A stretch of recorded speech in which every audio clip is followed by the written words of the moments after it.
I thought that you were going to introduce me by not being in so many universities and not writing all these books, but okay, good evening. And I think that I'm in charge of making this evening to be historical and not hysterical. And our name is Or Movement, which means light. So we will try to show you a bit from the light side of the Negev. And I will start because I want to take this opportunity. I'm not sure how many of you understand what Regavim is doing. And this is why I'm saying it's historical evening, because since 1984, I think that Israel is losing the Negev and the Galilee.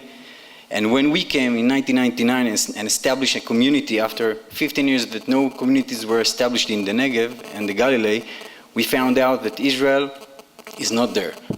Thank God people are doing lots of things in Judah and Samaria, and Israel is doing quite good in Jerusalem and Tel Aviv, but 75% of the land of Israel are somewhere, and nobody is really taking care of it.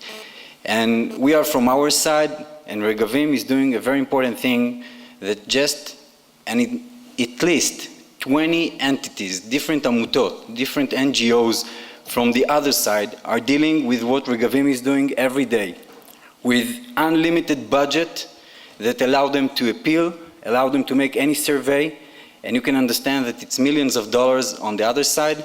And Regavim just took the decision and said not anymore, because you know Israel is it's the safest place on earth, as you all know, and we must stand on something. And without land, there is no safe place for Jews. And that was Regavim is literally doing. So I'm not from Regavim, so I can ask you not only to listen, but also to give, not only to take. So do whatever, spread this message, donate, yes, I will say it loudly, donate, help them, because they need it a lot, and we need them to do what they do.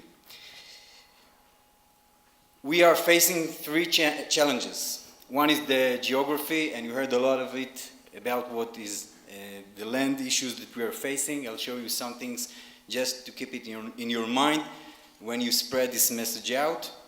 But again, the Negev and the Galilee, it's about 75%, and this is I think when we are talking about correct and politically correct, and there were somebody who gave a clue about a minister that didn't come.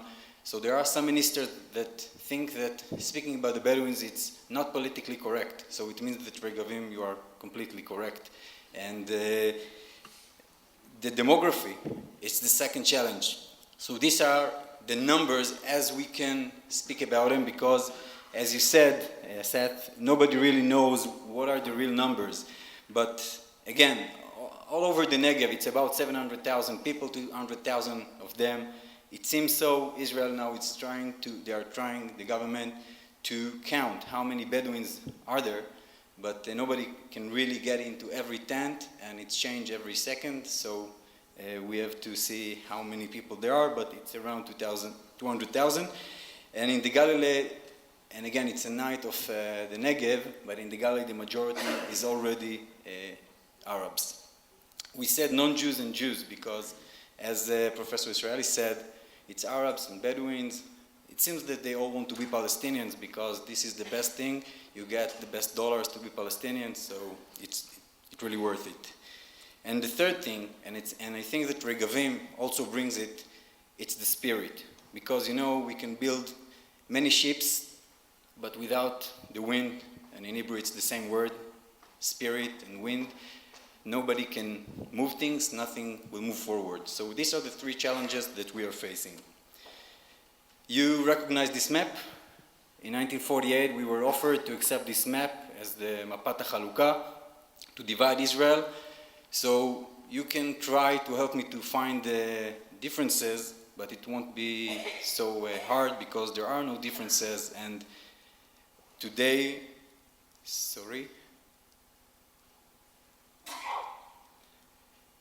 this is maybe I have this map later, but this is the reality that we are facing. Ownership of the land and people who are living in the Galilee and in the Negev. So as you can see, from Lebanon up here, sorry, it's in Hebrew, but from Lebanon up here all the way, the central of the Galilee, all the way to the north of Samaria, east of Jerusalem, all the way down to Judea, and then here, all these 1 million dunams in the Negev, 250,000 acres, and this is the only difference, that we don't have Bedouins or Arabs here on the border with Egypt. So this is the sequence from Lebanon all the way to Egypt, and there are many tribes from the point of Beersheba in south, and from Beersheba to Gaza, that in the last 10 years, they are taking more and more land in these places. We figure that there are 5 solutions, 5 aspects of solutions. We are, as the Or movement, we are dealing with future planning and with the building of the Jewish communities.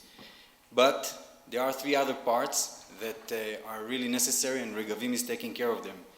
It's someone that will monitor, that will make sure to follow up on every law, on every government decision, on every court decision, Supreme Court decision, everything that is going. There are so many channels that Israel, I don't know if you know the expressions that Eretz Yisrael niknet be'isurim. You know that expression?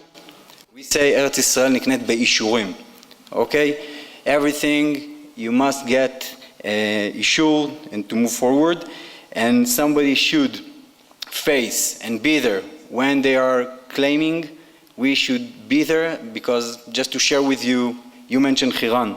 I have the honor to be one of the people, our organization is establishing Hiran, and I'm sitting on a wedding in the Galilee last Thursday, and suddenly someone is telling me, yes, on Ynet, you know that you are destroying and moving 500 houses. And every time these entities, Adallah and Bimkom, they know how to take the reality and to describe it in a way that in Ynet you think that we are causing another Holocaust and another Holocaust. We are in charge of, destroying people and destroying villages. And it's so different from the story of Hiran, just for example. And suddenly I find myself speaking to these Ynet people and explain them, guys, in 1996, the government approved this community. Now, because we are Jews and we keep the law and we are waiting so nicely, only in 2012, the blueprint was approved. Because all these years, the Bedouins said, this is not their land, it is their land, it's our land. And time after time, they were, nobody got this proof, and nobody accepted their claims, and nobody shows this reality, and Regavim is doing it. So these are the 2 aspects, and the last one, and it's a very important one, it's the publicity and the awareness. Because I think that it should be full here tonight, not only with people from the States or wherever you are coming from, because many people, I'm originally from Petah Tikva, my wife, she's from Ra'anana. I don't know how many Israelis are aware of all the information that you heard tonight. So again, spread this message wherever you are. Take your friends to the Negev, make rural meeting, and this is something that we should do as much as we can.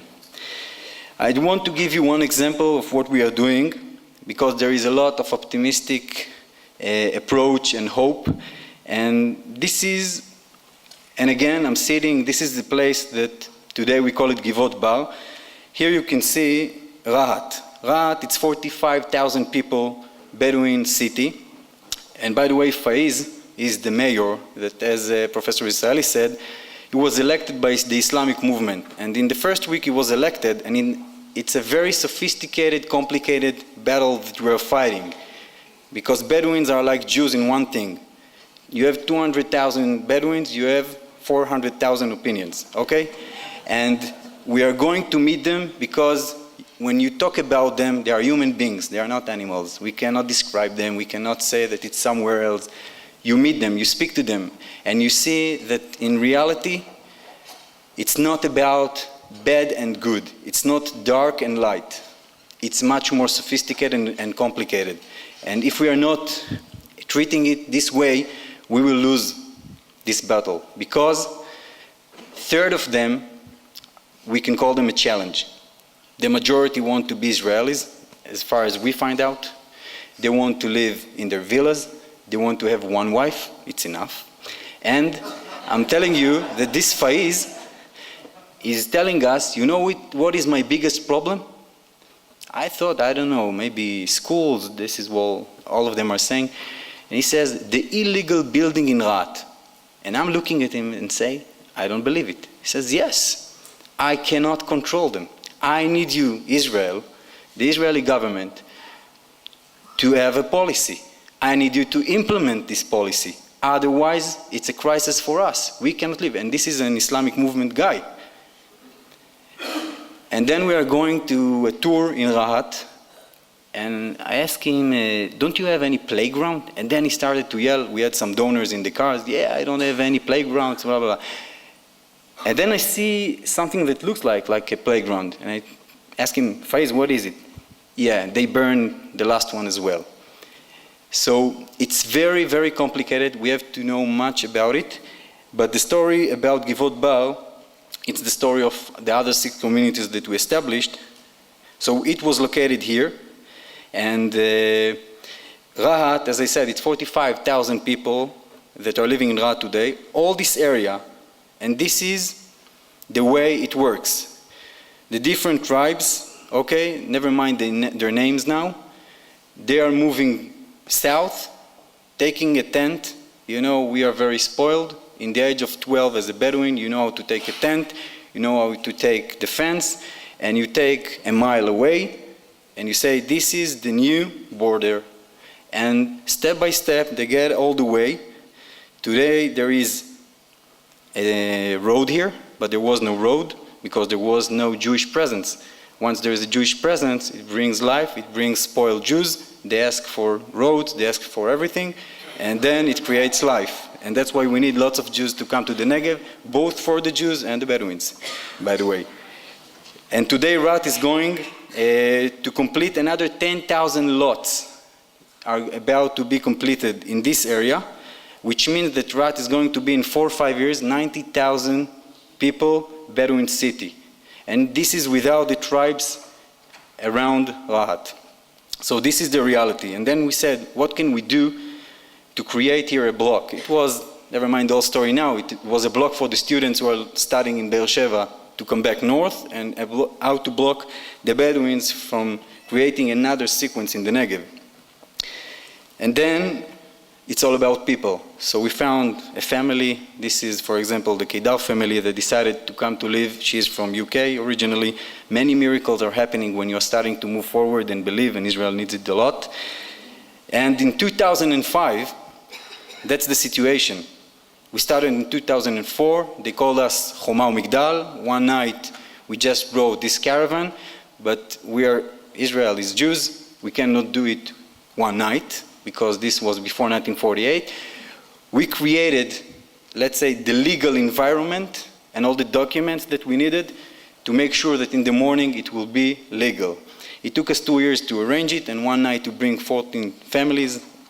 And of course we took the step with them because it's a great honor and it happens once in a lifetime. And this is how it looks like today, 2012. And I'm telling you that Givot Bar, it's only one example, 100 families living here today. It was considered between the tribes, because El Arkib, it's not far from here, you mentioned El Arkib, and Rahat, who want to come live, and this is a secular community, by the way. They have a synagogue and everything, but they are secular. And who want to live between Rahat and the tribes, El Arkib. Today, there are 900 families on the waiting list, and they call it between Lehavim and Mishmar HaNegev. So we don't change only the landscape, we change the whole concept and the mindset, step by step, community by community. But here, without the land, without the ability to secure 2 years before all the land, to seed with seeds of wheat, and to make sure that Jews will cultivate this land and will keep it for this community, we had no opportunity to establish this community 2 years later. Again, just to give you a good time. So again, this is the beginning, and this is the entranceway today. And a family from Arizona that donated $1.5 million just for 10-acre park. And this is the next step. You saw it before and you were talking about it. I think that the 1 million dunams that the two smart guys who spoke before me were talking about, they are here. This is where we should zoom in the next years. It's a window of opportunities. Let's say that this is the time that we can still speak and negotiate, and with a wisdom and creation and lots of work, we can really create and put the basis for the next communities and Jewish presence and break the sequence between Judah and Jordan and Egypt and Gaza. And this next step, again, it's only in subtitles. If we started here in Givot Bar, so now we're moving more and more east all the way to Jordan, to the Dead Sea. We are building today Karmit. I'll show you a picture of it. And together with Regavim, we put a plan on the last minute when the government, as you know, approved 7 billion shekels. Hopefully they will do it for Jews as well. 7 billion shekels investment to help the Bedouins. And we should lead the help to the Bedouins, by the way, because otherwise the Islamic movement is going to lead it, and the Islamic movement is going to lead the whole area. And this is our opportunity to be also politically correct, and Jewish human beings are doing such things. So Karmit and Chiran that we saw before, and Kasif, we found several areas that there are no Bedouin claims and no Bedouin presence on the land. Unfortunately, it's not a lot in this area. Because 1 million dunam, all this area, it's just a little bit more than 1 million dunam. These are the different communities that we are going to establish in the coming years. We already have the groups. We need more people. If you have kids and grandchildren, send them to us. Send them to this area. It's not the Wild West. It's much easier. You don't have to fight. You just come, you build your nice house in a very cheap price compared to the center of Israel or Jerusalem. And you know all this bluff about periphery. There's nothing like this. My wife, she's from Ra'anana. We moved to Yerucham after we established our first community. It's 90 minutes from her parents. It's far enough from one end, and it's close enough from the other end. So it's highly recommended in many aspects. But anyhow, just to share with you, and again in subtitles, the opportunity in saving and securing the land of the Negev, it's securing the future of Israel. It's securing the social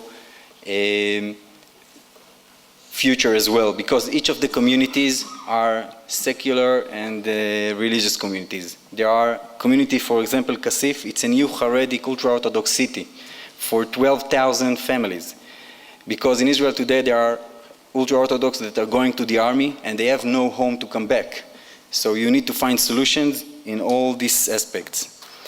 And Karmit, it's an English-speaking community that we are building now. It looks like the Negev. We took this photo in 2005. You can see it's a real forest planted by KKL.